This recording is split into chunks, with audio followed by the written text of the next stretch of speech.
नमस्ते आणि माननीय श्री हनुमंतराव गायकवाड यांचं त्यांच्या पत्नी त्याचबरोबर प्राध्यापक दिलीप देवधर सरांनाही मी या ठिकाणी आमंत्रित प्राध्यापक दिलीप ओक सरांना मी या ठिकाणी आमंत्रित करतो आहे.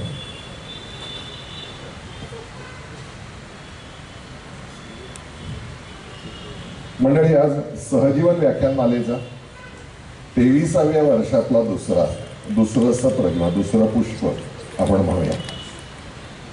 प्रतिवर्षीप्रमाणे याही वर्षी मुळात व्याख्यानमालेचा उद्दिष्ट असा आहे की कुठल्याही देशाची संस्कृती ही 8 अंगांनी विकसित होते. आपल्याकडे 8 देवळाला किंवा याला मिनार असतात, त्याला 8 अंग दाखवायची पद्धत आहे. याचं कारण ती संस्कृतीची 8 अंग आहे आणि या 8ही अंगांना स्पर्श करणारे विषय देऊन आपण व्याख्यात्यांना बोलवतो. आज आपल्याकडे आलेले माननीय श्री हनुमंतराव गायकवाड हे अर्थकारण यासाठी म्हणून आम्ही बोलवलेलं आहे की आर्थिक उन्नती किंवा आर्थिक झेप ही किती मोठी एखादा माणूस घेऊ शकतो याचं साध्यंत ज्वलंत उदाहरण जर कुठलं असेल तर ते आहे. आणि म्हणूनच आज आपण त्यांना आमंत्रित केलं. सर, आपल्या संस्थेच्या प्रथेप्रमाणे आपण प्रथम सरस्वती पूजन दीपप्रज्वलन करतो. त्यानंतर सन्माननीय पाहुण्यांचा स्वागत पुष्पगुच्छ देऊन केलं जातं आणि त्यानंतर व्याख्यानमालेमध्ये एकदा व्याख्यान सुरू झालं की फक्त वक्ते तेवढेच बोलतात. प्रश्नोत्तरं असतील तर ती त्यानंतर घेतली जातात. डॉक्टर राम साठे आपणही पुढे या.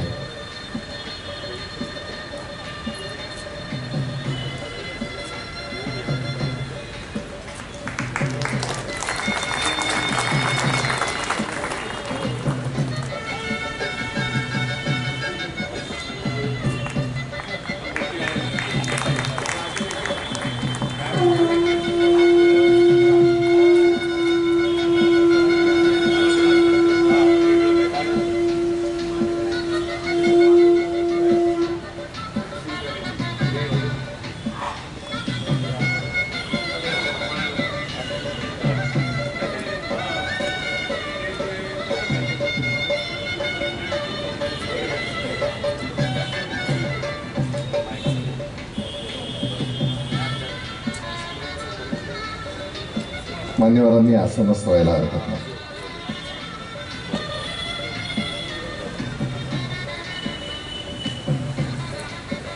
यानंतर प्रमुख वक्त्यांचा सन्मान या ठिकाणी प्राध्यापक दिलीप ओक आणि डॉक्टर राम साठे या दोघांच्या हस्ते करण्यात येणार आहे. पुष्पगुच्छ, संस्थेचं स्मृतिचिन्ह आणि भेटवस्तू असं याचं छोटंसं स्वरूप आहे. ताई, आपण पण बोलूया.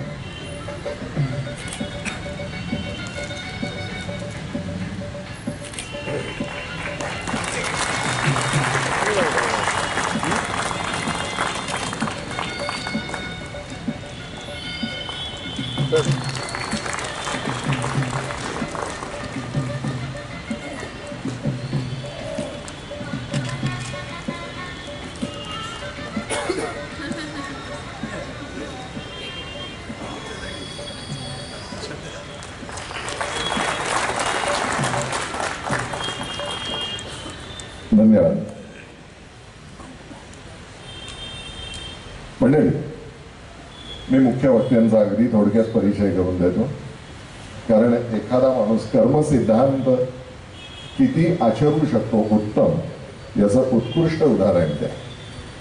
एक तृतीय इंजिनियर असलेला माणूस हा सेवा क्षेत्रामध्ये सर्व्हिसेसमध्ये येतो आणि स्वच्छता, मेंटेनन्स या गोष्टींची किती गरज आहे सगळ्या जगाला हे दाखवून देतो. इतकंच नाही तर जगभर ज्या माणसाचं नाव होतं आणि सगळ्यात महत्त्वाचं म्हणजे परिचय करून देण्याच्या आधी आपण सगळे सहजीवन व्याख्यानमालेचे सगळे श्रोते त्यांचं अभिनंदन करूया, कारण अयोध्येच्या राम मंदिराचा मेंटेनन्सचं कामही त्यांच्याकडे आलेलं आहे. आणि हा योगायोग आहे की नाही मला माहित नाही, पण ही परमेश्वराची इच्छा आहे. कारण रामाच्या समोर असतो मारुती आणि त्यांचं नाव आहे हनुमंत. पण गंमत म्हणजे त्यांच्या नावामध्ये दोनदा हनुमंत आहे. म्हणजे ते स्वतः हनुमंत आहेत, पण त्यांच्या वडिलांचं नावही रामदास आहे. म्हणजे पुन्हा एकदा हनुमंत, रामाचा दास तो हनुमंत. त्यामुळे एकाच वेळी दोन वेळा हनुमंताप्रमाणे बलाढ्य असा पराक्रम करणारे वक्ते आज आपल्याला लाभलेले आहेत.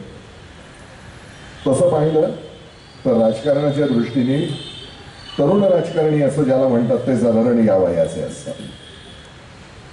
म्हणजे 70च्या दशकानंतर 70 ते 80च्या दशकामध्ये त्यांचा जन्म आहे आणि तरी देखील त्यांची कर्तृत्वाची भरारी बघा तुम्ही. भारतातली सगळ्यात मोठी एकात्मिक सेवा कंपनी भारत विकास ग्रुप म्हणजे BVG इंडिया लिमिटेडचे ते अध्यक्ष आणि व्यवस्थापकीय संचालक आहे. ही कंपनी स्वच्छता राखण्यापासून ते साखर कारखाना चालवणे आणि औषधांचं उत्पादन करणे, त्याचबरोबर तत्काळ सेवा पुरवणे, घनकचरा व्यवस्थापन अशा कित्येक क्षेत्रांमध्ये कार्यरत आहे. हनुमंतराव गायकवाड यांचा जन्म सातारा जिल्ह्यातल्या कोरेगाव इथे झाला. कोरेगाव आणि शिक्षण त्यांचं रहिमतपूरला झालं.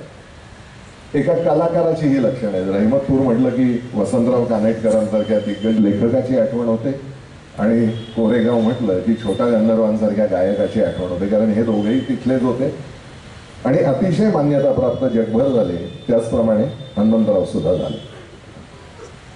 4थीत असतानाच त्यांना राज्य सरकारची शिष्यवृत्ती मिळाली. वयाच्या 19व्या वर्षी त्यांनी भारत विकास प्रतिष्ठानची स्थापना केली आणि या संस्थेच्या माध्यमातून त्यांनी गरजू आणि गरीब विद्यार्थ्यांना आर्थिक स्वरूपाची मदत करायला सुरुवात केली. 1994 मध्ये त्यांनी इंजिनिअरिंग पूर्ण केल्यानंतर Tata engineering and locomotive company म्हणजेच टेल्को किंवा आत्ताची टाटा मोटर्स मध्ये पुणे प्रकल्पासाठी पदवीधर शिकाऊ अभियंता म्हणून त्यांना नोकरी मिळाली. 2004 मध्ये भारत विकास सर्व्हिसेसला भारतीय संसद भवनाच्या कामाचं कंत्राट मिळालं, पहिलं मोठं काम त्यांचं. आणि पुढे पंतप्रधानांचं निवासस्थान, राष्ट्रपती भवनाचं कामही त्यांच्या संस्थेला मिळालं. सरकारी भवन, रेल्वे गाड्या, रेल्वे स्थानकं, विमानतळ, कॉर्पोरेट घरं, मंदिरं यासारख्या ठिकाणी कामाची जबाबदारी त्यांच्या संस्थेवरती सोपवण्यात आली. वेगवेगळ्या प्रकारच्या सेवा देण्यासाठी वेगवेगळ्या संस्थांचं जाळं उभं करण्यात आलं आणि त्याला भारत विकास ग्रुप असं नाव देण्यात आलं, जे आता प्रसिद्ध आहे जगभर BVG म्हणून. सामाजिक बांधिलकी म्हणून त्यांनी आळंदी, पंढरपूर आणि तुळजापूर इथली मंदिरं विनामूल्य साफ करण्याचं काम त्यांनी स्वीकारलेलं. भारत विकास ग्रुपनं देशाबाहेरही आपल्या सेवा सुरू केल्या आहेत. ऑगस्ट 2016 मध्ये भारत विकास ग्रुप मधल्या कर्मचाऱ्यांची संख्या 65,000हून जास्त होती आणि भारत विकास ग्रुप देशातल्या 20 राज्यांमध्ये 800हून जास्त ठिकाणी सेवा पुरवत आहे. समूहाचं 2012 पर्यंतचं मूल्य म्हणजे 2012 आता 24 म्हणजे पुढे एक तप गेलंय. गुणाकार करायचा ज्यांचं गणित चांगलं असेल त्यांनी करा. तेव्हाचं मूल्य 1,000 कोटी रुपये होतं. आता जर कितीतरी जास्त असेल. अर्थातच इतकं सगळं काम कुठलेही गवगवा न करता, कुठेही प्रसिद्धीच्या मागे न जाता, सामान्य माणसाशी असलेलं नातं न तोडता ते करत असतात. त्यांना त्यामुळे सामाजिक आणि उद्योग क्षेत्रातल्या कार्यांसाठी अनेक पुरस्कारांनी सन्मानित केलेलं आहे. त्यांचं हे काम बघून परदेशातल्या अनेक परिषदांमध्ये देखील त्यांना व्याख्यान देण्यासाठी बोलवलेलं आहे आणि असा कायम परदेश असं करत व्याख्यानं देत प्रबोधन करणारा एक मोठा माणूस आज सहजीवन व्याख्यानमालेमध्ये प्रबोधन करणार आहे. यापेक्षा आपलं सगळ्यांचं भाग्य ते दुसरं कोणतं असणार. मी आदरणीय हनुमंतरावांना विनंती करतो की त्यांनी त्यांचे विचार मांडावे, पण तत्पूर्वी त्यांच्या परवानगीने आम्ही सगळेजण समोर बसतो. दुसरी एक ते इथे येईपर्यंतची सूचना की कृपया मोबाईल फोन बंद ठेवा. काल कारण थोडंसं ऐकू येत होतं लोकांचे फोन. आपण प्रबोधनासाठी आलोय तर 1 तास 1.5 तास त्याचा आनंद घ्यायला काय हरकत आहे. नाहीतर शकू गॅसला शिट्टी लावली का असंही काल कोणतरी म्हणलं. तर तसं नको म्हणून म्हटलं की कृपया फोन नक्की सायलेंट ठेवा. धन्यवाद.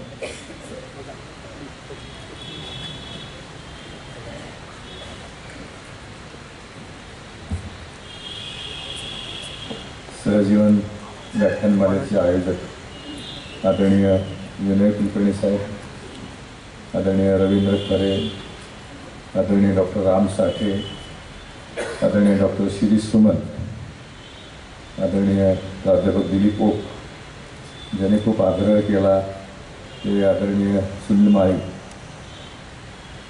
माझी पत्नी वैशाली, ज्यांच्या आशीर्वादाने BVG चालू झाली ते आदरणीय कॅप्टन घनवट साहेब, आदरणीय सवाई साहेब, त्यांची संपूर्ण फॅमिली, आमचे सहकारी डॉक्टर फणसळकर साहेब, पाटकर साहेब, सॅटर्डे क्लबचे माझे सहकारी, BVG माझे सहकारी डॉक्टर सरनीस इथं आले, अनेक खूप ओळखीचे चेहरे दिसत आहेत.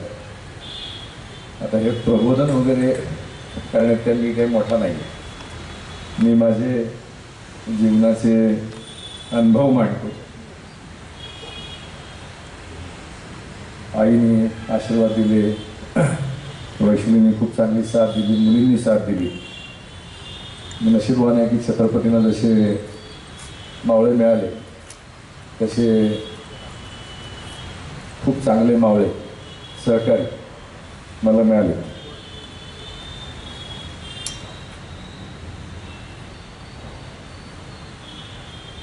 आणि त्या सगळ्यांच्या ऋणात राहून मी काहीतरी वेगळं काम करायचा प्रयत्न करतो. आयुष्याची 20 वर्षे ही 10 बाय 10च्या खोलीत गेली. 6वीत जाईपर्यंत घरात लाईट नसायची, तेव्हा ज्याच्या घरात लाईट आहे तो माणूस श्रीमंत वाटायचा, बटन दाबले की लाईट लागते. 4थीला स्कॉलरशिप मिळाली. वडिलांना वाटलं की हनुमंत हुशार आहे म्हणून मला पुण्यात शिकायला आणलं आणि रमणबागेत घातलं. फुगेवाडीत राहत होतो. 50 पैसे तिकीट असायचं, जायला यायला 1 रुपया लागायचा.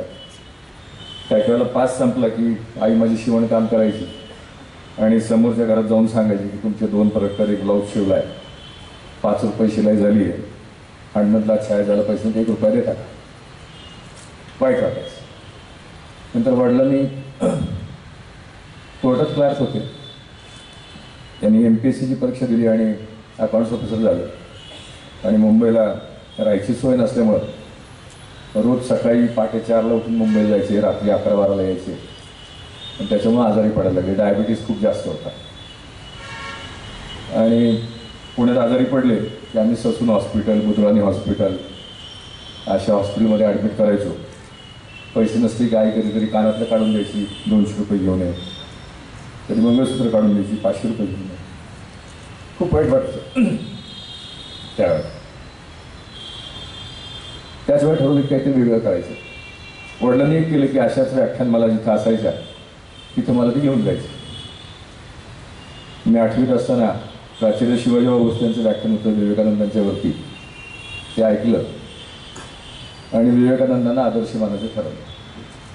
4थीत असल्यापासून छत्रपती शिवाजी महाराज दैवत होतेच. 8वीत असल्यापासून स्वामी विवेकानंद. 10वीला 98% मार्क पडले. तोपर्यंत माझ्या आईला शिक्षिकेची नोकरी लागली होती. आईने तिच्या मुख्याध्यापकांना विचारलं की याला कुठं घाललं, तर म्हणजे डिप्लोमाला ॲडमिशन घ्या, म्हणजे 3 वर्षात पैसे कमवायला चालू करेल, तुम्ही फायनान्शियली वीक आहात. म्हणून मग गव्हर्नमेंट पॉलिटेक्निक डिप्लोमाला इलेक्ट्रॉनिक्सला ॲडमिशन घेतलं. रोज सायकलवरनं पिंपळी गुरुमधनं जायचो आणि 74-72 मार्क मिळाले. दुसऱ्या वर्षी वडिलांचं निधन झालं. त्यांची इच्छा होती की मी IAS ऑफिसर व्हावं. आईला म्हटलं की मला IAS व्हायचं असेल तर मला इंजिनिअरिंग कम्प्लीट करणं भाग आहे आणि त्याच्याशिवाय मी IASला बसू शकत नाही. मला गव्हर्नमेंट इंजिनिअरिंग औरंगाबाद मिळत होतं. आई म्हटली हनुमंत पुण्याबाहेर जाऊ नको, पुण्यातच थांब. आणि वडील गेल्यामुळे आमचे आजी आजोबा रहमतपूरवरनं आमच्या घरी राहायला आले. 10 बाय 10च्या खोलीतच राहत होतो. तर पुण्याबाहेर जाऊ नको. मग पुण्यातली कॉलेजेस तेव्हा खूप डोनेशन घ्यायची. एक इथं VIT नावाचं कॉलेज आहे अप्परंगला, तिथं त्यांनी मेरिटवरती ॲडमिशन दिलं. 12,000 रुपये फी होती. आईने पुणे अर्बन बँकेचं कर्ज काढलं आणि मी ॲडमिशन घेतली. वडील गेल्यानंतर 4 महिन्यांनी घरात चिठ्ठी सापडली. वडिलांनी पुणे कॅम्पात टेलरच्याकडे कपडे शिवायला टाकले होते. ते कपडे घेऊन आलो आणि त्या रात्री खूप विचार केला की माणूस सगळं इथंच सोडून जातो, त्याच्याबरोबर काहीच जात नाही, आपलंही असंच होणार, आपल्याही बरोबर काही येणार नाही, तर आपण सामाजिक काम करायचं, वेगळं काम करायचं. मग संस्थेचं नाव ठेवायचं. सेकंड इयर इंजिनिअरिंगला ॲडमिशन घेत होतो नुकतंच. नाव काय ठेवायचं संस्थेचं? तर मित्रांशी चर्चा केली. कुणी म्हटलं वडिलांच्या नावाने संस्था काढ, कुणी म्हटलं सातारा अजिंक्यतारा किल्ला आहे सातारा. मी म्हटलं नाही, आपले विवेकानंद आदर्श आहे. संस्थेचं नाव ठेवलं भारत विकास प्रतिष्ठान. लोगो काढला, भारताचा नकाशा, मागं सूर्य, मध्ये एक पणती. भारताची प्रगती व्हावी आणि मला काहीतरी पणतीसारखं काम करायची संधी मिळाली. हा विचार माझा 91 सालचा. 92 साली रजिस्टर झाली संस्था. रोज 42 किलोमीटर सायकलिंग करत होतो. जॅम सॉसच्या बाटल्या विकायची एजन्सी घेतली, पेंटिंगची कामं करायला लागलो, डिप्लोमाचे क्लासेस घेत होतो. असं अनेक गोष्टी केल्या ज्याने शिक्षणाला मदत केली. आणि असं करून फर्स्ट क्लास मेंटेन ठेवला आणि टाटा मोटर्समध्ये नोकरीला लागलो. तिथं कॉस्ट रिडक्शनचं चांगलं काम झालं, नाव झालं आणि कॅप्टन साहेबांनी मदत केली, सवाई साहेबांनी मदत केली. आणि ESI PF कोड नसताना गावच्या मुलांना काम द्यायचं त्या हेतूनं 22 मे 97ला आम्ही 8 लोकांचं हाऊसकीपिंगचं काम टाटा मोटर्समध्ये चालू केलं. पहिल्या महिन्याचं बिल होतं 12,009 रुपये. अजूनही ती कॉपी जपून ठेवलेली आहे. पहिल्या वर्षी 8 लाखाचा टर्नओव्हर झाला, दुसऱ्या वर्षी 30 लाखाचा झाला. मग त्याच्यामध्ये मेकॅनायझेशन आणायचा प्रयत्न केला, यंत्राच्या साहाय्यानं स्वच्छता. आणि इंडिका प्लॅन्टमध्ये जिथं 100 लोक लागणार असेल तिथं 50 लोकात यंत्रांच्या साहाय्यानं काम चालू झालं. 99 साली 25 नोव्हेंबरला वैशालीबरोबर लग्न झालं. तिचे वडील टेल्कोत कामगारच होते. ती MCOM MMS ICW बरेच 7-8 डिग्री आहेत तिच्या, सगळ्या पाठ नाहीत. पण 1 महिन्यानं मी तिला म्हटलं की मला नोकरी सोडायची आहे आणि व्यवसाय करायचा आहे. ती महिनाभर भांडली माझ्याबरोबर की तुम्ही टेल्कोत इंजिनियर आहे म्हणून मी लग्न केलं, आता तुम्ही काय व्यवसाय करणार? तर म्हणलं हाऊसकीपिंग. म्हणजे काय असतं? म्हणलं तू घर झाडते, मी कंपनी झाडते. तर तिने 1 महिन्याने मला परमिशन दिली. मग आईला विचारलं. आई मला म्हटली की अण्णा 7 पिढ्यामध्ये आपल्या घरात कोणी व्यवसाय नाही केला. आणि दुर्दैवानं आमच्या घरात 7 पिढ्यामध्ये एकच मुलगा आहे. वडील एकटे, आजोबा एकटे, पणजोबा एकटे. त्यामुळे भावकी नावाचा प्रकार नाही.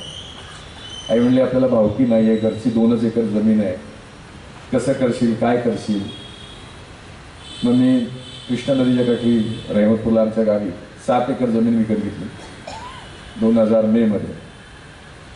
नंतर सुमो गाडी विकत घेतली आणि नोव्हेंबर 2000 साली राजनावारीला आणि 2001 सालापासून पूर्ण वेळ काम चालू केलं. तेव्हा आमचे सण 200 लोक होते. मग पुण्याबाहेर शाखा काढली, छत्रपतींचा आदर्श घेतला आणि म्हटलं पुण्याबाहेर जाऊ आणि बेंगलोरला शाखा काढली.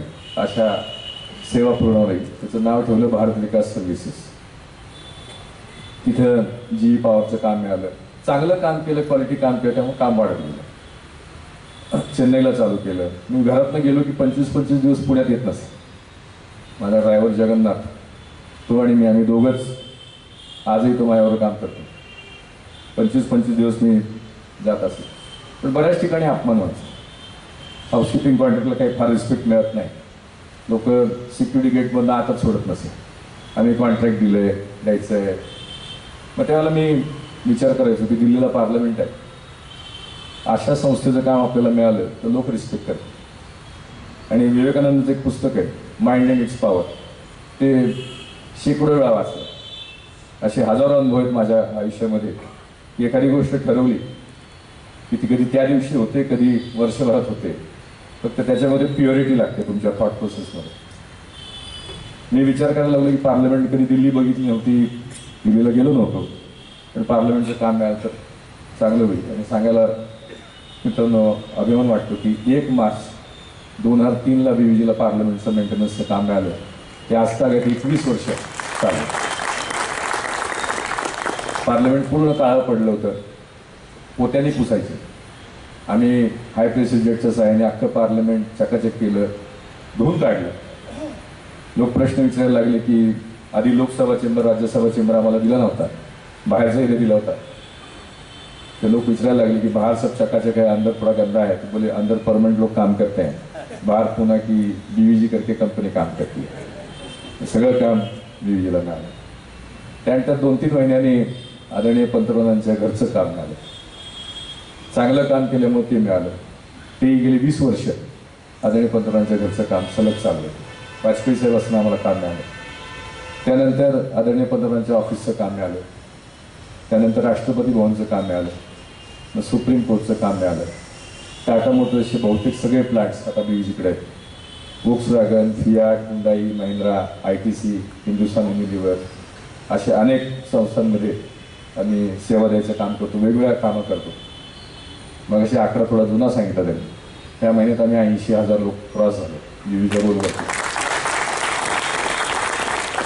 आणि पुढच्या 2 महिन्यामध्ये 1 लाख लोक क्रॉस केला. 2 मोठे कॉन्ट्रॅक्ट फायनल झाले, त्याच्यामुळे 1 लाख लोकांचा टप्पा यावर्षी क्रॉस होतो. त्या पुढच्या 3 महिन्यात क्रॉस होतो. शिर्डी साईबाबा देवस्थानचं काम गेले 22 वर्ष बीवीजीकडे आहे. सिद्धिविनायक मुंबईचं काम बीवीजीकडे आहे. सोमनाथ मंदिराचं काम बीवीजीकडे आहे. द्वारकेचं काम बीवीजीकडे आहे. वृंदावन टेम्पलचं काम बीवीजीकडे आहे. तुळजापूरला तुम्ही कधी गेला तर तुळजापूर बीवीजीकडे आहे. महालक्ष्मी कोल्हापूर बीवीजीकडे आहे. अशा अनेक मंदिरात आम्ही काम करतो. आणि त्याच्यावरती कळस झाला ते आत्ता परवा राम मंदिरचं काम आम्ही 18 तारखेला चालू केलं. अनेक कंपन्यांनी मोफत काम करतो असं लिहून दिलं होतं. बीवीचं नाव दिलं की ह्या 10 कंपन्या आहेत. बीवीचं नाव बघितली, सगळ्या मॅनेजमेंट बॉडीने टिक केलं की हे बीवीजीला देऊन टाकायचं. आणि गर्भगृहासहित सगळं काम बीवीजीकडे आहे. 200 लोक बीवीजी तिथं काम करतात. पुढच्या 5-6 महिन्यामध्ये तिथं काम वाढणार आहे. 1001 लोकांचं होऊन जाईल. त्यानंतर 2014 साली आम्ही महाराष्ट्रामध्ये इमर्जन्सी मेडिकल ॲम्ब्युलन्स सेवा पुरवायचं काम घेतलं. त्याच्यातही खूप वेगळेपणा केला. डॉक्टर असलेली ॲम्ब्युलन्स जगामध्ये कुठं नाही आहे. ती ॲम्ब्युलन्सचं काम आम्ही महाराष्ट्रात चालू केलं. आणि त्या सेवेने महाराष्ट्र, जम्मू काश्मीर, तेलंगणा ह्या 3 राज्यांमध्ये आतापर्यंत 1,20,00,000 लोकांना मदत झाली आहे. आणि 20 लाख लोकांचा जीव वाचला. 40,000 बाळांपण यशस्वीरित्या ॲम्ब्युलन्समध्ये झाली. 40,000, हे काही प्रॉब्लेम नाही. मध्य प्रदेशमध्ये पोलिसांच्या 1,000 गाड्या बीवीजीच्या मालकीच्या आहेत आणि तिथं 1,70,00,000 लोकांना मदत झाली. हे सगळं व्यवस्थित चाललं होतं, चाललंय बीवीजी इंडियाचं काम. 24 एअरपोर्टचं काम बीवीजीकडे. तुम्ही आता पुणे एअरपोर्टला कधी गेलात तर पुणे एअरपोर्ट गेले 7-8 वर्ष बीवीजीकडे आहे. मुंबई एअरपोर्ट आमच्याकडेच आहे. चेन्नई, बेंगलोर असे जवळपास 24 एअरपोर्ट देशातले त्याचं काम बीवीजीकडे आहे. वेस्ट मॅनेजमेंटमध्ये आम्ही काम करतो. बीवीजी ब्रँड रोज 2.5 कोटी लोक बघतात. आम्ही मध्ये काढलं होतं की किती लोक रोज ब्रँड बघतात. 2.5 कोटी लोक बीवीजीचा ब्रँड बघतात. हे सगळं चांगलं चाललं होतं. 2012 साली वैशालीने घर बांधलं बाणेरला. 6,000 फुटाचं घर बांधलं. 6 बेडरूमचं घर बांधलं. देवाला प्रार्थना केली, देवा खूप दिलंस. 20 वर्ष 10 बायलाच्या खोलीत काढले. आता 20 वर्षात एवढं मोठं घर झालं तर आता नेमकं काय करायचं आयुष्यामध्ये. तर म्हटलं शेतकऱ्यांसाठी काम करायचं. मग शेतकऱ्यांचे प्रश्न काय आहेत ते समजून घेतले. उत्पादन कमी झालंय, खर्च वाढले, विषारी पेस्टिसाईडच्या वापराने त्यांचं उत्पन्न कॅन्सरसारखे आजार होत आहेत. आणि सांगायला अभिमान वाटतं की कुठलंही पीक कुठेही द्या, आम्ही एका सीजनमध्ये 100% ऑर्गॅनिक प्रोडक्ट वापरून मिनिमम 50% उत्पन्न वाढवून देतो, खर्च कमी करून ऑर्गॅनिक पद्धतीने. जवळपास 1 लाख शेतकरी महाराष्ट्रामध्ये आमच्याबरोबर जोडले गेले. शेतकऱ्यांच्या गाई म्हशींचा प्रश्न देखील खूप मोठा आहे. भारतामध्ये 22% जनावरं ही इनफर्टाईल, प्रेग्नंट होत नाहीत किंवा माझ्यावर येत नाहीत, उलटतात पलटतात. एका गाईचा किंवा म्हशीचा शेतकऱ्याला रोजचा 250-300 खर्च येतो सांभाळायचा. महिन्याचा 7-8 हजार, वर्षाचा 1 लाख, 2 वर्षात 2 लाख. मी असं जबाबदारीनं सांगतो की 2 वर्ष सगळे प्रयत्न करून थकलेली जनावरं तुम्ही आम्हाला द्या, म्हणजे तुमचे 2 लाख रुपये खर्च झालेले आहेत. आणि 10 पैकी मिनिमम 6 जनावरं मी 3 महिन्यात त्यांना कन्वर्ट करून देतो 1,500 रुपये खर्चामध्ये. 1,500 रुपये खर्च. आता मावळचे आमदार सुनील शेळके यांनी परवा मिटिंग घेतली आणि त्या एका तालुक्यात 1200 जनावरं इनफर्टाईल आहेत, म्हणजे त्यांचे 2-2 लाख रुपये खर्च झाले. मी त्यांना सांगितलं की 1,500 रुपयात मी हे कन्वर्ट करून देतो. 60% मिनिमम कन्वर्ट होतात. मी महाराष्ट्रात माती तपासली पाहिजे, पाणी तपासलं पाहिजे. खूप सायंटिफिकली कुठल्या गोष्टीचा अभ्यास करायचा प्रयत्न करतो. महाराष्ट्रात 300च्या वरती मी भाषणं केली. वेगवेगळ्या गावात गेलो, चंद्रपूरला गेलो, गडचिरोलीला गेलो, की माती तपासा, पाणी तपासा, आणि हेच तुमचं प्रगतीचं कारण आहे. तुम्ही पंतप्रधानांचं की आपल्या गावात चर्चा असतात की ह्याने काय केलं, त्याने काय केलं. मी म्हणतो तुम्ही बाकीच्यांनी कोणी काय केलं ह्याच्यावरती चर्चा करण्यापेक्षा तुम्ही स्वतःची प्रगती करण्यासाठी तुम्ही प्लॅन करा. त्याच्यासाठी माती तपासा, पाणी तपासा. आणि त्याचे 7 प्रोडक्ट आमचे आता पुढच्या 3 महिन्यामध्ये अमेरिकेत लॉन्च होतात. आम्ही अमेरिकेतही काम चालू केलं BVGच्या ॲग्रिकल्चरचं. स्वच्छतेचं काम पण मी अमेरिकेत 2 वर्षापूर्वी चालू केलं. आणि अमेरिकेत आता BVGचे 1200 लोक डेट्रॉईट आणि त्या परिसरामध्ये काम करतात. असं सगळं एक चाललंय.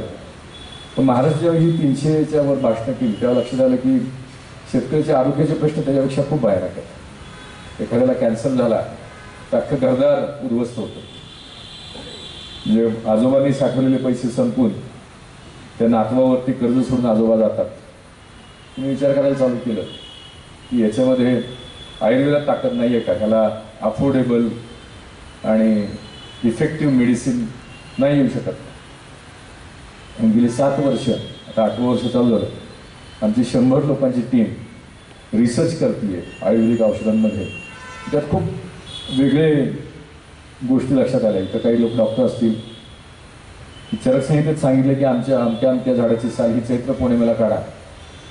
आम्ही वर्षातून 24 वेळा साल काढली. चैत्र पौर्णिमेला काढली, तिचं फायटोकेमिस्ट्री ॲनालिसिस केलं आणि लक्षात आलं की त्यात औषधी गुणधर्म 5% आणि बाकी कधी 0.5% आहे. इतकं व्हेरिएशन आहे, 10 पट व्हेरिएशन आहे.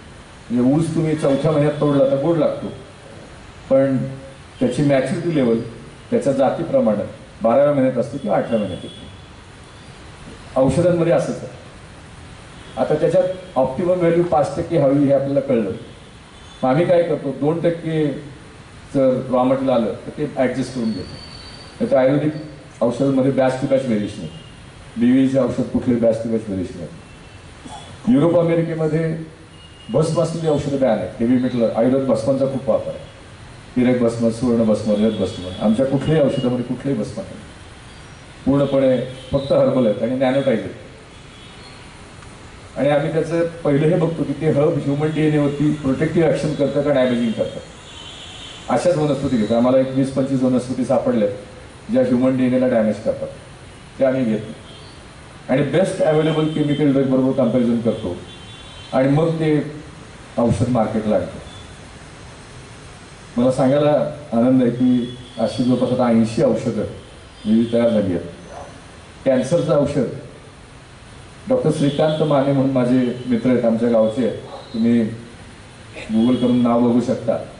ते येल विद्यापीठामध्ये अमेरिकेमध्ये कॅन्सरचं रिसर्च करतात. गेले 38 वर्ष त्यांचा विषय कॅन्सर आहे. त्यांना 3 वर्षापूर्वी मी सांगितलं की सर मी असं औषध बनवलं आहे आणि ते कॅन्सरवरती अतिशय इफेक्टिव्हली काम करतं. मला म्हटलं की हनुमंत, मला तुझ्याविषयी खूप आदर आहे, पण तू आता कॅन्सरवरती बोलू नको. तुझं हाऊसकीपिंग चांगलं आहे, ॲम्ब्युलन्स चांगला चालवतो, शेतीत पण चांगलं काम आहे. म्हटलं साहेब तुम्ही टेस्ट करा मग आपण बोलू. मागच्या 2 वर्षापूर्वी औषध पाठवलं. 1 महिन्याने साहेबांचा फोन आला की रिझल्ट येत नाही आहेत, तुम्ही भारतात जुगाड करता, एक्सेल शीट मॅन्युप्युलेट करता. म्हणजे साहेब असं मी कधीच केलं नाही, तुमचे प्रोटोकॉलमध्ये काहीतरी चुकलं आहे. गोपाळ कुंडू म्हणून तितकेच एक मोठे सायंटिस्ट आहेत, दोघांचं बोलणं करून दिलं आणि 6 महिन्यांनी मला साहेबांचा फोन आला की हनुमंत माझ्या आत्तापर्यंत 38 वर्ष आयुष्यात असं औषध मी बनवलं नाही, बघितलं नाही. 24 तासांमध्ये कॅन्सर सेलची कंप्लीट डेथ होते आणि चांगल्या सेलला धक्का पण लागत, चांगल्या सेलला धक्का पण लागत. आपले आता त्यांनी मान्य केले म्हणून नाव घेतो, संजय दत्त ॲक्टर, त्यांना 4 स्टेज लंग कॅन्सर होता. 4 स्टेज. अमेरिकेतनं माघारी आले होते. आणि 7 महिन्यात ते खडखडीत बरे झाले, खडखडीत. आदरणीय गडकरी साहेब आमची औषधं घेतात. हार्टचं औषध मी बनवलं आहे, म्हणजे तुमच्या आर्टरीज जे असतात शरीराच्या, दातावरती प्लाक तयार होतं. रोज तुम्ही ते ब्रश करून काढता, चिकट द्रव दातावरती तयार होतो. बॉडीच्या आतमध्ये असे द्रव तयार करते आणि कोलेस्ट्रॉल आणि प्लाक मिळून हळूहळू ब्लॉक तयार करायला लागतो. आम्ही हार्टचं जे औषध बनवलं 4 महिन्यामध्ये 3000 लोकांचा माझ्याकडे डेटा आहे. 4 महिन्यामध्ये 80% ते 95% ब्लॉकेज निघून जातात. 100% ब्लॉकेज. हार्टचं इजेक्शन फॅक्टर वाढतं. म्हणजे ज्या माणसाला 50 पावलं चालली की दम लागतो, तो माणूस 2 महिन्यांनी मिनिमम 2 किलोमीटर चालतो. 4 महिन्यांनी 4 ते 5 किलोमीटर चालतो. 4 ते 5 किलोमीटर. अशी सगळी औषधं, लिव्हर सिरोसिसचं औषधं, त्याला लिव्हर ट्रान्सप्लांट करायला सांगितलं, असे 300 लोक विविध औषधं. मी काय केलंय, भारतातले 60 वैदू मी व्हील रिइन्व्हेंट करत नाहीये. कुणी बस्तरच्या जंगलातला आहे, कुणी मेघालयातला आहे, कुणी भीमाशंकरचा आहे. मोतीबिंदू देखील आपल्याकडे आता औषध झालं. मोतीबिंदूला सर्जरीशिवाय जगात पर्याय नाही. 10 पैकी 7 लोक डोळ्यात औषध टाकलं की बरे होतात 2 महिन्यामध्ये. फक्त एकच थेंब टाकायचं, सकाळी 1 थेंब, संध्याकाळी 1 थेंब. दरवर्षी जगभरात 2.5 ते 3 कोटी लोक अंध होतात. कारण आफ्रिकेमध्ये डॉक्टर्स नाही, कुठं जाऊन तो सर्जरी करणार. तर ह्या लोकांसाठी मी काम करायचा प्रयत्न करतो. कॅन्सरचं औषध चांगलं आहे, लिव्हरचं औषध चांगलं आहे. फॅटी लिव्हर ग्रेड 3 असेल तर ते ग्रेड 1ला येतं. आपले पुण्यातले कोणतरी कॉम्प्युटरचे तज्ञ सध्या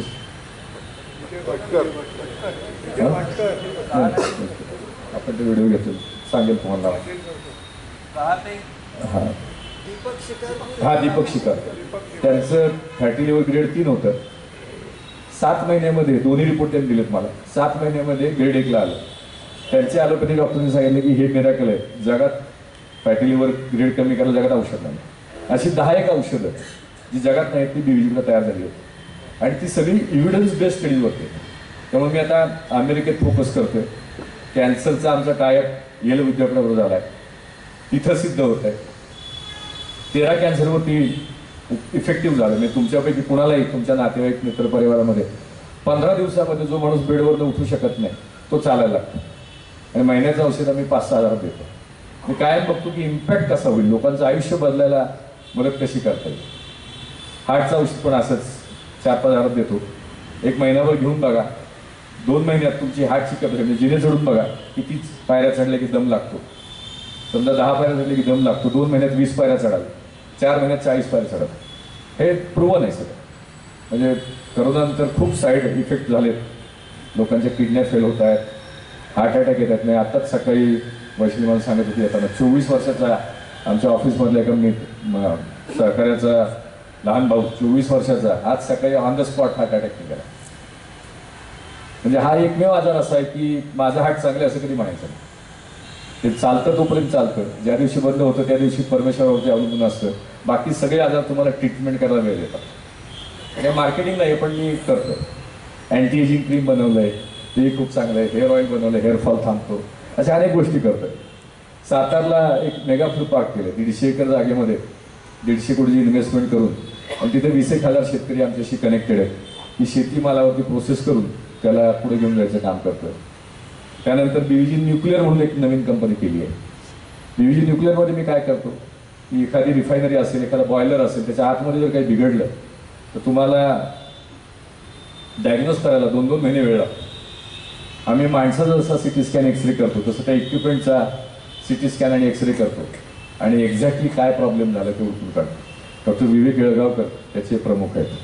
माझ्या लाईफ सायन्सचे प्रमुख डॉक्टर पवन सिंग आहेत. मध्यंतरी पुणे मुंबई पेट्रोलची पाईपलाईन लीक झाली.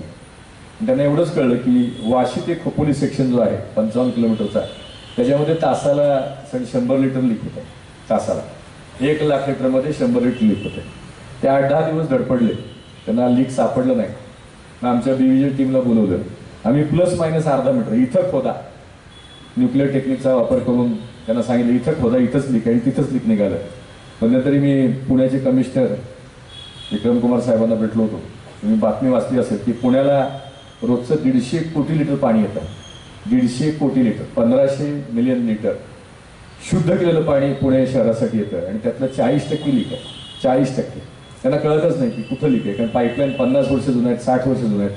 मी त्यांना म्हटलं की साहेब तुम्हाला मी हे एक्झॅक्टली काढून देऊ शकतो की हे आपण क्रिमिनल वेस्ट करतो. लोकांना प्यायला पाणी नाही आणि एवढं पाणी जातं. तर अशा माझ्या कुठलाही व्यवसाय सिलेक्ट करण्यामागं मी हे बघतो की मी समाजावरती इम्पॅक्ट कसा करू शकेन, त्याला मदत कशी करू शकेन. मी पैशाला कधी मागं लागत नाही. आणि माझं ध्येय मी ठरवलं आहे की पुढच्या 10 वर्षामध्ये 10 कोटी लोकांच्या आयुष्यामध्ये परिवर्तन करायला मदत करायची. 10 कोटी लोकांनी म्हटलं पाहिजे की बीव्हीजीमुळे आमचं आयुष्य बदललं.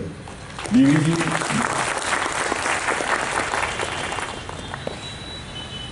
100 देशात घेऊन जायचं आणि किमान 10 लाख लोकांना काम द्यायचं. किमान 10 लाख असं स्वप्न बाळगलंय आणि प्रचंड आशीर्वाद आहे देवाचे. परवाच माझी दिल्लीला सेक्रेटरी स्किल डेव्हलपमेंट त्यांच्यावर मीटिंग झाली. मी 2 तारखेला 2 जानेवारीला महाराष्ट्रातले 170 कॉलेजेसचे प्रिन्सिपल किंवा त्यांचे TPO लोकांना बोलवलं होतं. त्यात 5 लाख मुलं शिकतात. 5 लाख मुलं शिकतात. त्यांना मी बोलवलं होतं आणि त्यांना म्हटलं की मुलं ही मातीची गोळे आहेत.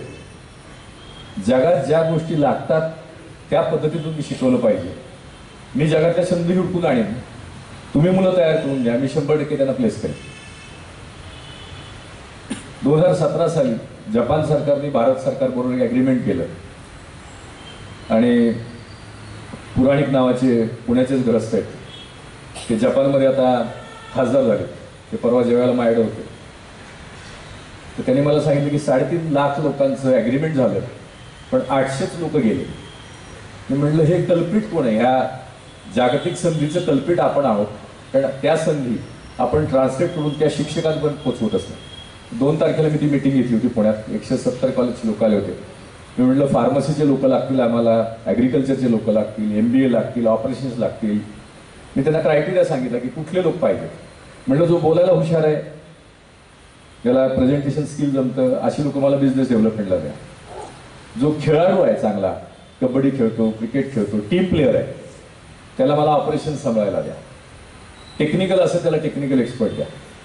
आणि देवाची खरोखर कृपा अशी असते की 2 तारखेला ही मीटिंग घेतली. 13-14 तारखेला वैशीचा वाढदिवस होता. त्यानिमित्त आम्ही सातारला मीट घेतली. बीव्हीजी 70 की लोकांना बोलवलं होतं आणि बीव्हीजी $10 बिलियन कशी होईल पुढच्या 10 वर्षात, 1 लाख कोटीची बीव्हीजी कशी होईल ह्याच्यावरती विचारमंथन केलं कसं करायचं. आणि त्यानंतर 2 दिवसांनी मी दिल्लीला गेलो. अतुल तिवारी साहेबांना भेटलो. ते म्हणलं आणि मग 1,10,000 लोक UKने मागितले. केअर UK नावाच्या संस्थेने 1,10,000 लोक मागितलेत. इस्रायलने 1 लाख लोक मागितले. जपानने आता पुन्हा नवीन ॲग्रीमेंट केलं, 2 लाख लोक मागितलेत. म्हणजे साहेब तुम्हाला माझ्यासारखी एखादी संस्था घ्यायला लागेल ज्याला खरोखर डेव्हलपमेंट करायचं, ज्याला खरोखर विकास करायचा आहे. कारण नाहीतर सरकारी अधिकाऱ्यांचे पगार त्यांनी काम केलं तरी तेवढंच मिळतात, नाही केलं तेवढंच मिळतात, त्यांना काही इन्सेंटिव्ह नाही आहे. त्यांना म्हटलं की तुम्हाला माझ्यासारखी, त्यांनी ते मान्य केलं आणि आता भारत सरकार आमच्यावर टायअप करायला तयार आहे आणि पुढच्या 15 दिवसात त्यांचा ॲग्रीमेंट सह्या होईल. भारत सरकारला ज्या ऑपॉर्च्युनिटी त्या बीव्हीजी फुलफिल करेल. अशा पद्धतीचं काम करायचा प्रयत्न करतो. मी कधी कुणाला भेटायला गेलो नाही, कुणाला सांगायला गेलो नाही, पण रश्मी बन्सल नावाच्या बाईंनी 2009 साली कनेक्ट द डॉट नावाच्या पुस्तकामध्ये बीव्हीजी स्टोरी टाकली आणि ती स्टोरी 2013 साली महाराष्ट्र सरकारने 10वीच्या मुलांना धडा म्हणून टाकला. सो गेली 10 वर्ष बीव्हीजीवरती 10वीच्या इंग्लिशच्या पुस्तकात धडा आहे. 6 वर्षापूर्वी आदरणीय करमळकर साहेब पुणे विद्यापीठाचे कुलगुरू होते. त्यांनी बोलवून मला विचारलं की हनुमंत, आमच्या स्टडी काउन्सिलची मीटिंग झाली आणि खूप जुनी उदाहरणं सांगण्यापेक्षा आम्हाला असं वाटतं की तुझी स्टोरी BA BComच्या मुलांना असली पाहिजे. आणि सांगायला आनंद, गेली 6 वर्ष पुणे विद्यापीठाने BA BComच्या फर्स्ट इयरच्या स्टुडंटला बीव्हीजीवरती धडा टाकला. आणि परवा माझे कोल्हापूरचे मित्र आले होते. त्यांनी सांगितले की शिवाजी विद्यापीठाने सेकंड इयरच्या BComच्या मुलांना बीव्हीजीचा धडा टाकला. आपलं काम प्रामाणिकपणे करत राहायचं, कामात क्वालिटी ठेवायची, सहकारी चांगले ठेवायचे. त्यात त्रास खूप होतो. मी वैशाली खूप सांभाळून घेतले मला की मी इतकं फिरतो. माझ्या दोन्ही मुली, सवई साहेबांना 2 मुली आहेत, कॅप्टन घनवटला 2 मुली आहेत, आम्ही फणसळकर साहेबांना 2 मुली, आम्ही सगळे 2 मुलीवाले आहोत. माझ्या दोन्ही मुली आता अमेरिकेत शिकतात. थोरली माझी मुलगी जेनेटिक इंजिनियर झाली, धाकटी सेकंड इयर मॅनेजमेंट शिकती आहे. मागच्या वर्षी आम्ही एक संकल्प घेतला. आई माझी होती, वैशाली, दोन्ही मुली, जे काय कमवू त्यातलं मिनिमम 90% समाजासाठी खर्च करायचं. झालं गेलं तर 98% करायचं. आणि त्यातून नेमकं काय करायचं तर दरवर्षी 10,000 मुलांना संपूर्ण भारतात परीक्षा घ्यायची 5वीत आणि 6वीपासून ती मुलं 100% बीवीच्या छत्राखाली आणायची आणि असे 10 कॅम्पस उभे करायचे. तिथं ओल्ड एज होम पण करायचे माडोक्यात. प्रत्येक ठिकाणी एक 10,000 लोकांचं वृद्धाश्रम, ज्यांना आनंदी जीवन जगायचे, सेकंड इयर 9th जगायचे असं करायचं. आणि 10,000 मुलं आणि 5,000 असं 25,000 लोकांचा स्टाफ तिथं ठेवायचा. आणि त्याला लागणारे जे काही पैसे ते पुढच्या 10 वर्षात कमवायचे. माझ्याही बरोबर काही येणार नाही हे मला माहिती आहे, पण जायच्या आधी असं काहीतरी वेगळं काम करून जायचं की जे चिरंतन चालू आहे. नाहीतर काय होतं की अनेक उद्योजक खूप ग्रेट असतात, पण ते त्यांचं ग्रेटनेस त्यांच्यावर संस्थं. माझ्या डोक्यात आहे की दरवर्षी 10,000 मुलं सिलेक्ट करायची, त्यातली 1000 लोक 10% लोक DVGसाठी पुढचं भविष्याचा विचार करून DVG पुढे वाढवतील. अशी एक चळवळ म्हणून मी बघतोय. आयुष्य सार्थकी लागलं पाहिजे. मी रोज सकाळी उठल्या उठल्या एक 5 मिनिटं विचार करतो की आज चांगलं काय करायचं. परमेश्वराला प्रार्थना करतो की आज संघर्ष रोज आहे, रोज संघर्षाची लेवल वाढते. आज चांगलं काहीतरी करायचं ही ताकद दे अशी तुळजाभवानीला प्रार्थना करतो आणि घरातनं बाहेर पडतो. रात्री घरी आलं की ते मिच्छामी दुकडम जे असतं ते वर्षातनं एकदा करतात, मी रोज करतो. यात चालताना पायाखाली मुंगी मेली असेल तर त्याची माफी मागतो, कुणाचं मन दुखावलं असेल तर माफी मागतो. काल देखील काल खाण्यात काहीतरी चुकलं आणि पहाटे खूप त्रास झाला. 3 ते 6 उलट्या होत होत्या. आता म्हटलं कार्यक्रम घेतलाय, गेलं पाहिजे. ऑफिसला मुंबईवरनं मिटिंगला लोक आले होते. अजून एक ॲम्स्टरडॅमच्या बाई आल्या होत्या, त्यांनी सकाळची वेळ घेतली होती. त्यांना भेटायला मग सकाळी 10 वाजता बरोबर ऑफिसला गेलो. 3-4 तास थांबलो, 2 वाजता घरी आलो, 2 तास झोपलो. म्हणजे आपल्याला फिट होऊन गेलं पाहिजे. कमिटमेंट दिलेली आहे ती पाळली पाहिजे. पण वेळ खूप जातो. आजकाल मी हे कार्यक्रम घ्यायचो ऑनेस्टली बंद करत आलो आहे, कारण 1 तासाचा पण खूप मोठा हिशोब असतो. मी कायम बघतो तुमचे 365 दिवस वर्षाचे, त्यात शनिवार रविवार 52 गेले, 52 104 गेले. नंतर आपल्या रेग्युलर सुट्ट्या, दसरा, दिवाळी, गांधी जयंती ते 30 गेले. म्हणजे तुम्हाला इफेक्टिव्हली 250 दिवस कामाचे मिळतात. तुम्ही पहाटे 4ला उठून काम करा, नाही तर तरी 12ला करा. इफेक्टिव्हली कामाचे 8च तास मिळतात. हे वर्षाला तुम्हाला 2,000 तास मिळतात. मला हे सगळं जो काही प्रपंच करायचं आहे तो पुढच्या 10 वर्षात करायचं. मी 20,000 तास माझ्याकडे. तर मी ऑनेस्टली शक्यतो टाळतो असे कार्यक्रम घेणं, कारण मोटिवेट करणं खूप महत्त्वाचं आहे. पण माझी जी आयुष्याची ध्येय ठरली ती पूर्ण केली पाहिजे. मागच्या वर्षी मी 3-1 महिने अमेरिकेत काढले. त्यावर्षी कदाचित जास्त काळ मी अमेरिकेत जाईल, कारण DVGचं ग्लोबल हेडक्वार्टर आम्ही वॉशिंग्टनला करायचं ठरवलं आहे आणि तिथं बसून सगळ्या जगावरती राज्य करायचं. 100 देशात घेऊन जायचं. ते एक चळवळ म्हणून बघतो मी.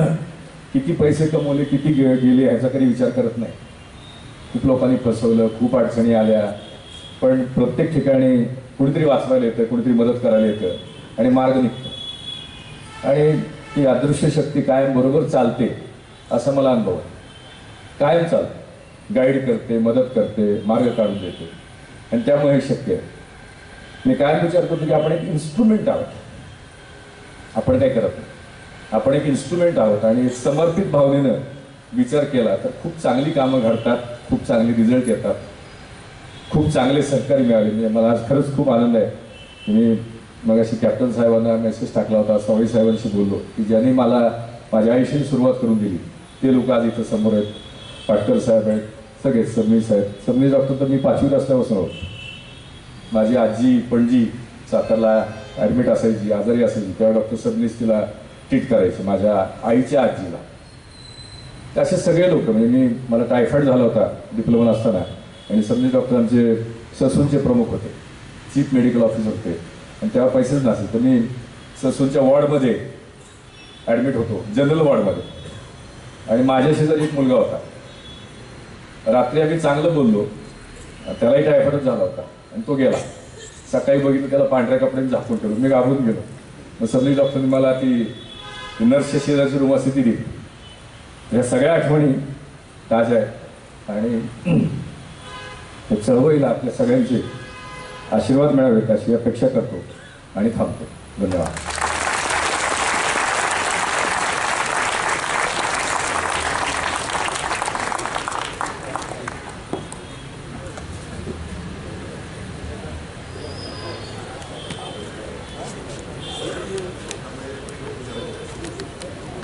असं ते उचलू द्या. मला सवय साहेब म्हणते तुम्हाला 2 मिनिटं बोलायचं आहे, त्यांना बोलायचं असतं, त्यांनाही बोलू द्या.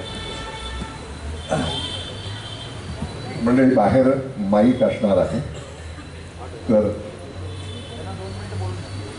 हा ज्यांना 2 मिनिटं बोलायचे त्यांना या मध्ये, आणि माईक पण असणार आहे. कारण इतका मोठा त्यांनी कॅनव्हास आता दाखवून दिलेला आहे सरांनी, की मला तर असं वाटतं की आपल्यातला प्रत्येक जण खरं तर BVG मध्ये जायला उत्सुक आहे यावेळी. की खरोखरच म्हणजे मला विचारलं की बाबा काय तर धंदा सोडणे यांच्याबरोबर जाणं आहे, असं काहीतरी काम करतायत का, इन्स्पायर व्हायला होत आहे त्यांच्या बोलण्याने. सर आपण. माझं नाव अविनाश सवाई, मी टेल्कोमधून रिटायर्ड झालो. आणि टेल्कोमध्ये असताना माझी आणि हनुमंतरावांची ओळख झाली. हा माणूस अतिशय कष्टकरी, अतिशय विनयशील वागणं सगळ्यांशी, आणि सगळ्यांची मनं जिंकणारा. याला मी कधीही ओरडताना बघितलेलं नाही. या माणसाचं कर्तृत्व असं आहे की हा सांगवीवरनं बिबेवाडीमध्ये कॉलेजला 4 वर्ष सायकलवरनं येत जात होता. कुणी कल्पना पण नाही करू शकत असा हा माणूस आहे. यांनी इतकी कामं केली. आता पुढची सगळी मला माहिती नव्हती, कारण मी रिटायर झाल्यानंतर बराच वेळ गेला याच्यामध्ये, की पण या माणसाचे जे गुण आहेत ते इतके भारी आहेत की जो माणूस त्यांच्याशी बोलेल आणि जे काम ते हातात घेतील, ह्या सगळ्यांचं एकदम कल्याण होऊन जातं. आत्ता त्यांनी जे काही गोष्टी तुम्हाला सांगितल्या त्या खरोखर म्हणजे अनबिलिव्हेबल आहे. या माणसाचा जो स्वभाव आहे तोच असा आहे. आणि किती यांच्या केव्हाही घरी आम्ही गेलो तर त्यांच्या मिसेस आणि आई आम्हाला सांगायचे तर नाश्ता करून जा. नाश्ता काय असेल, एवढी मोठी डिश की जी डिश सत्कर सुद्धा आम्ही खाऊ शकत नव्हतो, पाव सुद्धा, अशा डिशेस त्याने आम्हाला दिलेल्या. आणि हे सकाळी जे काम सुरू केलं 8-9ला की रात्री केव्हा घरी पोचतात ते सुद्धा माहिती नाही. आणि म्हणून वहिनींचं पण तेवढंच कौतुक करायला पाहिजे. यांच्या सगळ्या गोष्टी त्यांनी अतिशय उत्स्फूर्तपणे सपोर्ट केला. नंतर हनुमंतरावांचे आणखी 2 गोष्टी फार महत्त्वाच्या आहेत की त्यांनी जेव्हा इंजिनियर झाल्यावर टेल्कोमध्ये नोकरीला आले त्यावेळेला त्यांच्या डोक्यामध्ये सारखं घोळत होतं की आपण गरीब लोकांसाठी काहीतरी करावं. आणि त्यांचा एक मित्र होता उमेश माने, तो पण रहमतपूरवरून आलेला होता. या दोघांनी मिळून इतक्या असंख्य गोष्टी या पुण्यामध्ये केल्यात की त्याला तोड नाही. मला जास्त आता बोलता येत नाही, आठवत नाही, पण आत्ता त्याने सांगितलं म्हणून तुम्हाला सांगतो. He is unbelievable man. आणि अतिशय हुशार, अतिशय सुहृदयी आणि अतिशय उत्कृष्ट डिसिजन मेकिंग असं त्याचं काम आहे. बस.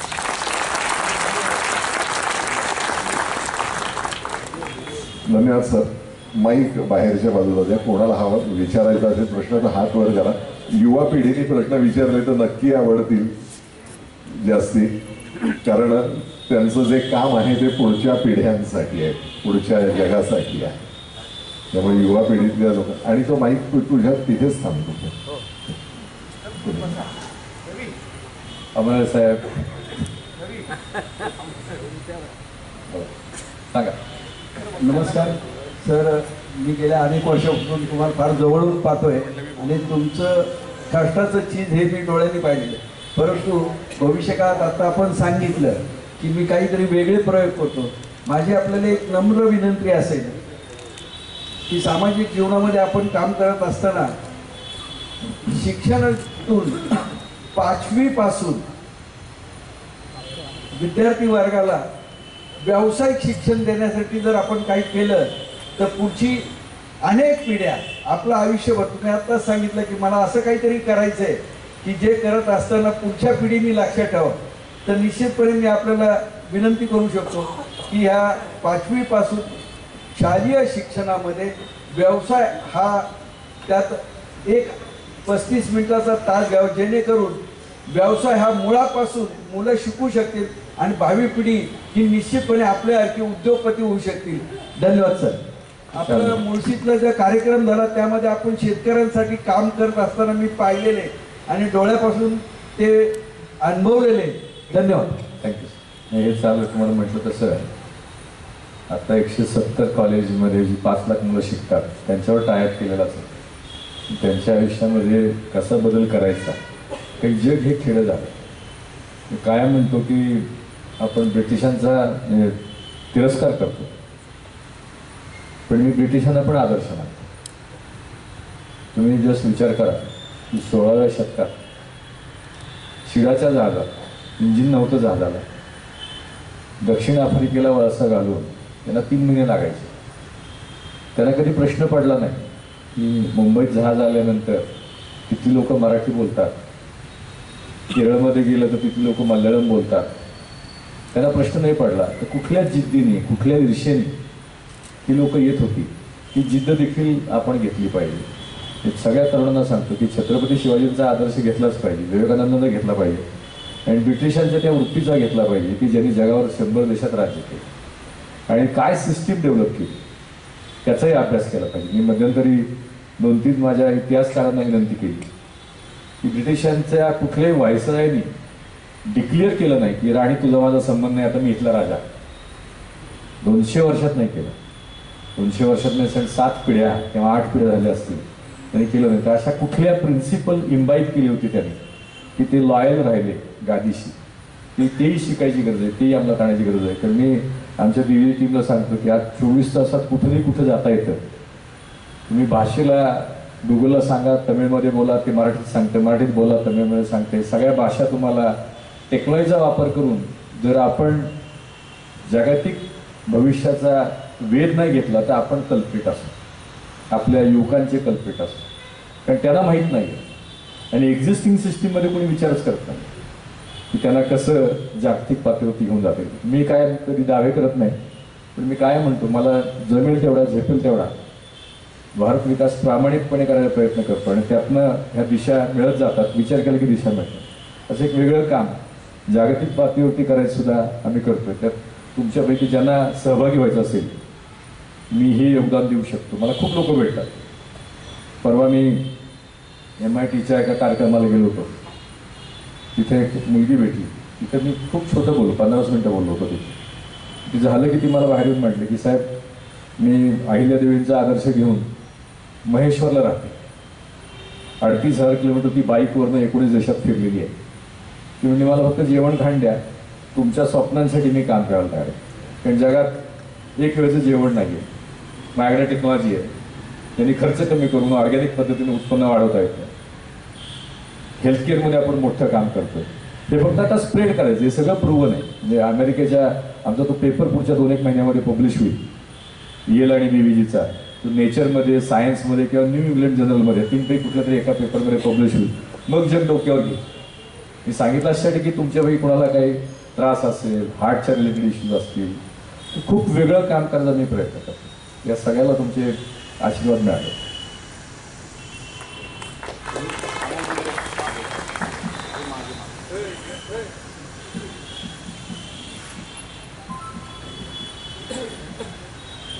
दोन प्रश्न होते.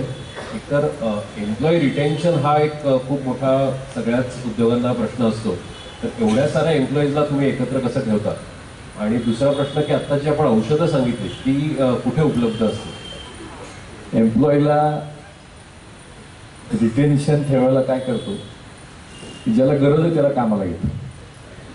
आमच्या इंटरव्ह्यूमध्ये प्रश्न असतात की वडील शेतमजूर आहेत, प्रायोरिटी 10 एकर ऊस असेल तर त्याला घेत नाही, ज्याला गरज आहे अशा माणसाला घेतो. महिला विधवा किंवा 20,000 महिला BVGमध्ये काम करतात, त्यातलं 70% विधवा किंवा परित्यक्ते, याला आधार नाही, त्यांना घेतो. त्यांना त्यांच्या गरजा पूर्ण होतील असं सगळं काम देतो, त्यांची पूर्ण काळजी घेतो. आणि त्यांना एवढंच सांगतो की तुम्ही माझ्या नावाला धक्का लागेल असं काम करू नका. मला खरंच सांगायला अभिमान आहे की ज्याचा पगार 15-20 हजार रुपये आहे दर महिन्याला, अशा 20 लोकांनी त्यांना अर्धा किलो ते 4 किलो सोनं एअरपोर्टला सापडलं, रेल्वे स्टेशनला त्यांनी माघार दिलं.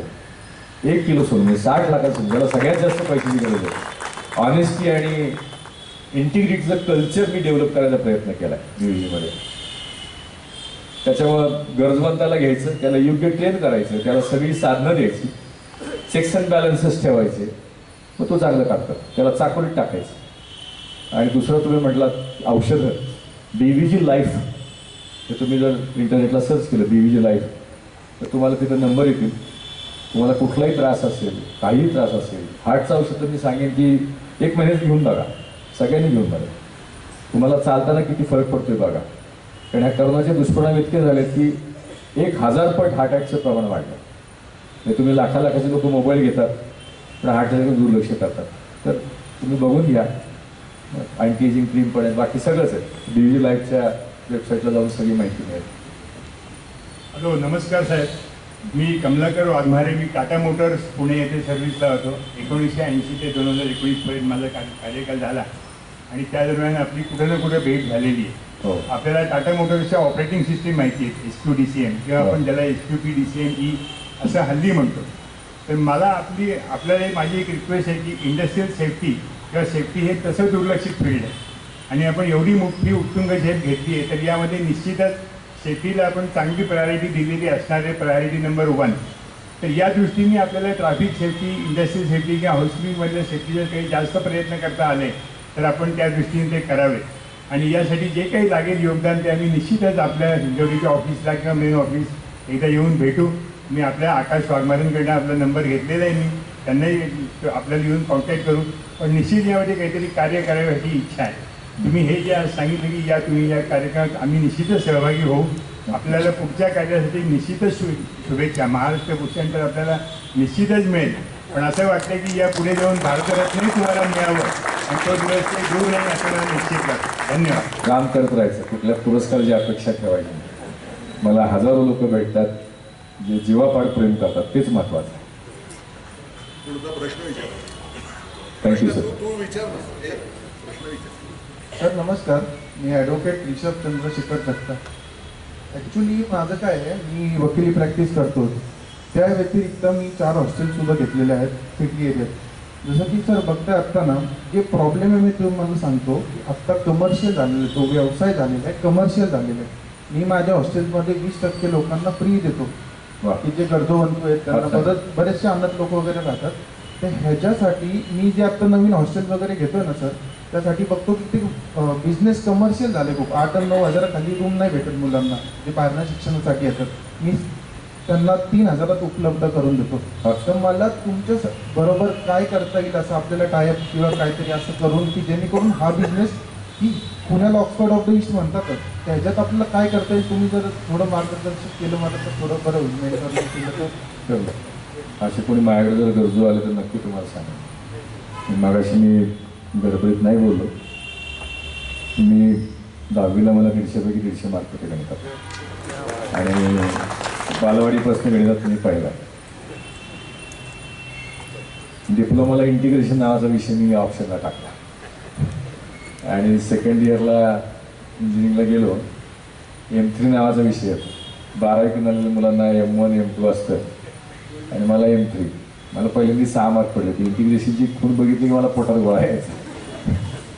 6 मार्क पडले फक्त. दुसऱ्यांदा खूप अभ्यास केला 13 मार्क पडले. म्हटलं माझं इंजिनियर व्हायचं स्वप्न इथंच संपून जाईल.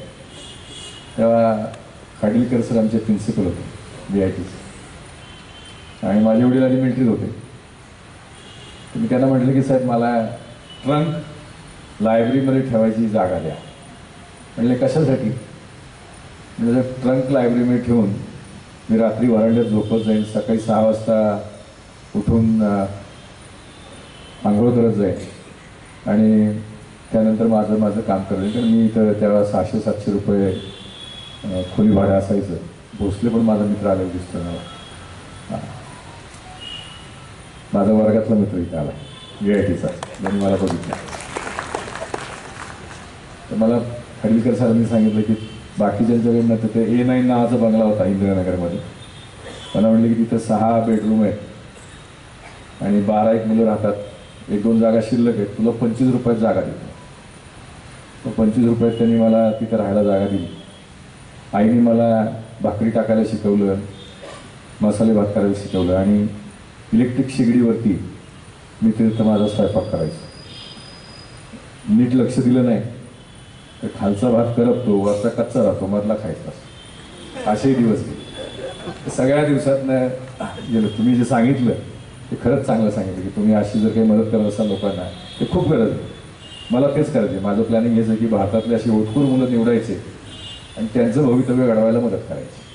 भारत ऑटोमॅटिक मोठं होतं. असं सगळं करायचं. सर नमस्कार.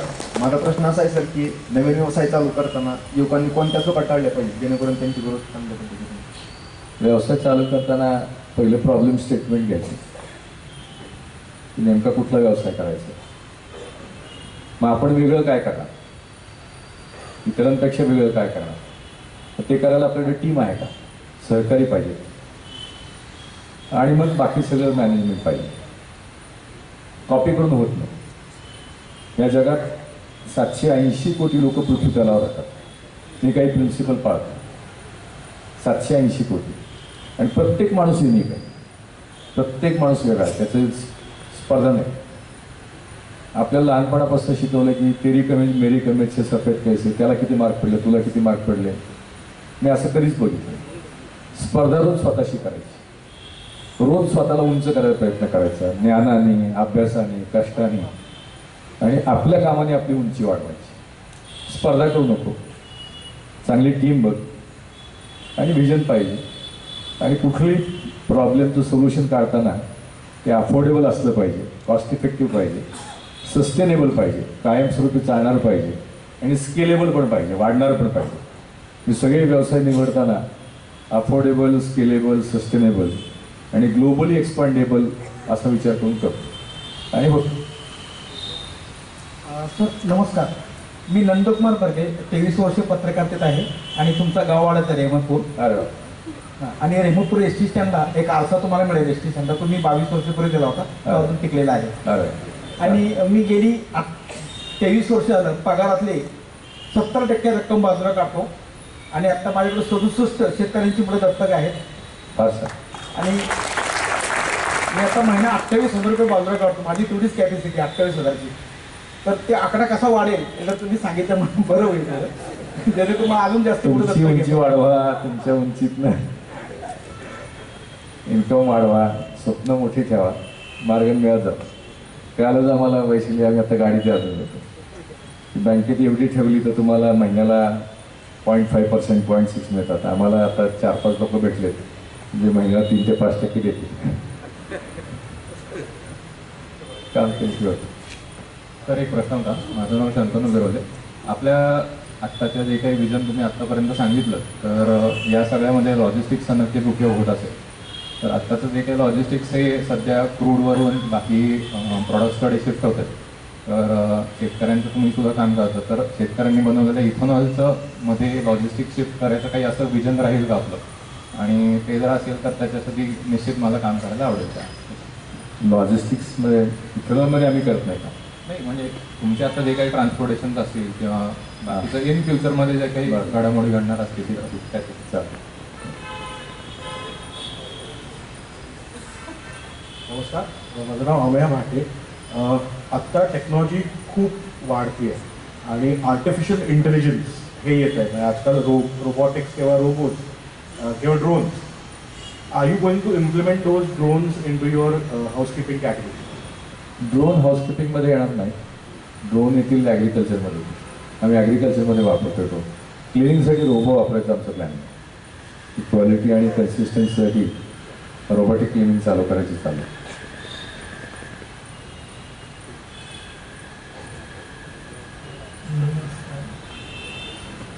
जी ह्युमॅनिटी आहे ती आपण कायम वाचतो. आज मला त्याची परिस्थिती आली. हनुमानजी आज कुठल्या पातळीवर पोचले आहेत हे आपल्या लक्षात आलेलं आहे. आणि साधा मित्र, पण त्यांनी माझी इथे दखल घेतली. आज माझ्यासाठी हा खूप भावूक क्षण आहे. So I'm speechless and I'm really proud of you, Anand. Thank you. संग्राम खूप वेगळा माणूस आहे. कॉलेजमध्ये बरोबर होता. दुर्दैवानं त्याला असा आजार झाला आहे जो स्टीफन हॉकिन्सला होता. हळूहळू मोटर मुवमेंट कमी होत जाते, त्यामुळे त्याला हालचाल करता येत नाही. स्वतःला एका जागेवर दुसऱ्या जागेवर येत नाही, तरी तो आला आहे. इनफॅक्ट कालच मला योगेश शास्त्री जो दुसरा माझा सहकारी आहे BBJमध्ये, जो शाळेत डिप्लोमाला इंजिनिअरिंग आणि 6 वर्ष बरोबर होतो, त्यांनी त्याला काल बोलवून माझं आणि योगेशचं चित्र काढून त्यांनी त्याला दिलं. संग्राम, तुझी तब्येत लवकर बरी व्हावं. मला त्यात तुझ्यासाठी औषध सापडलं पाहिजे. आमच्या लोकांना चॅलेंज देतो मी, मिळालं तर 100% काहीतरी मदत करू. नमस्कार सर. प्रश्न असा आहे की आत्ता जे सगळे वक्ते बघता येतात, बघतो आपण, तर त्यांनी त्यांच्या तारुण्यामध्ये खूप स्ट्रगल केलेलं दिसतो. आणि कमी लोक अशी असतात की ती ज्यांचं इन्कम सोर्स हाय लेवल आहे पण ते तिथं दिसत नाही गाईड करताना. तर या तारुण्यामध्ये शिक्षण घेताना कंपल्सरी काम करूनच केलं पाहिजे असं वाटतं का तुम्हाला? काम करून शिक्षण घेताना काम करत करत शिक्षण घ्यावं असं वाटतं का? अशी परिस्थिती येऊ नये, पण आली तर संघर्ष करायला शिकलं पाहिजे. अमेरिकेत 18 वर्ष झाली की मुलं सगळी स्वतः शिकतात. हॉटेलमध्ये काम करतात, काय वाटतं ते करतात, इंडिपेंडंट होतात. ते केलं तर स्वावलंबी होतो माणूस.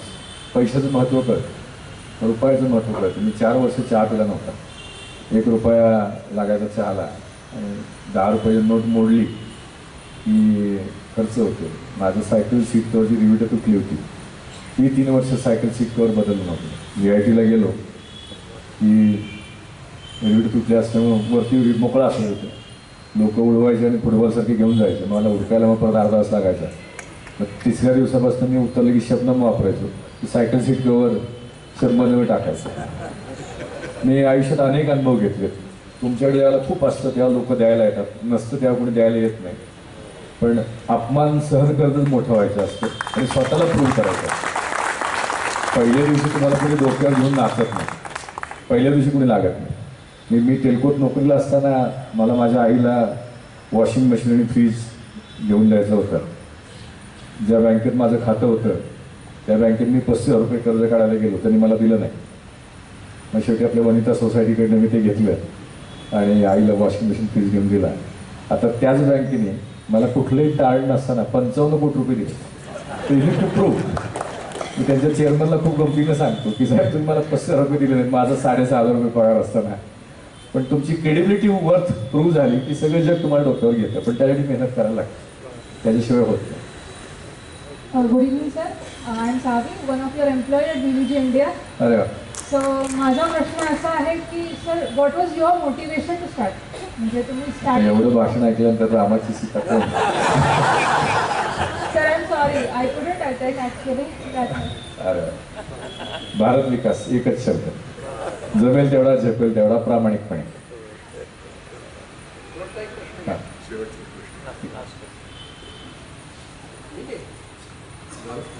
ठीक, थँक्यू.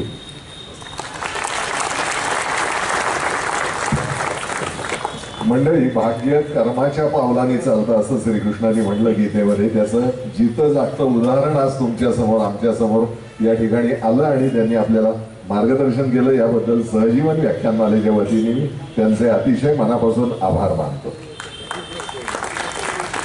आणि सरांनी आणखीन इथल्या लोकांनाही किंवा इथल्या तरुणांनाही मार्गदर्शन करावं. उद्याचा विषय जो आहे तो भारतीय सांस्कृतिक विरासत, संस्कृती या विषयावरती आहे. आणि केरळचे विद्यमान राज्यपाल माननीय आरिफ मोहम्मद खान साहेब हे त्याच्यावरती बोलणार आहेत. ते राम मंदिर या विषयावर सुद्धा त्याच्यामध्ये बोलणार आहेत. त्यामुळे उद्याचा विषय हा सध्याच्या लोकप्रिय विषयातला आहे. आजचा विषय होता हा पोटापाण्याच्या विषयातला होता आणि क्रिएटिव्हिटीच्या विषयातला होता.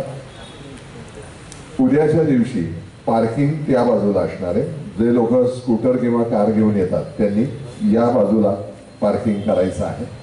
आणि थोडं लवकर येऊन बसा, कारण उद्या जास्त गर्दी होऊ शकणार आहे असे आम्हाला संकेत बाहेरून मिळत आहेत. आपण आज सगळेजण आलात. पुन्हा एकदा मनपूर्वक सगळ्यांचे धन्यवाद. आजचं सत्र याच ठिकाणी संपलं. उद्या भेटूया. शुभरात्री.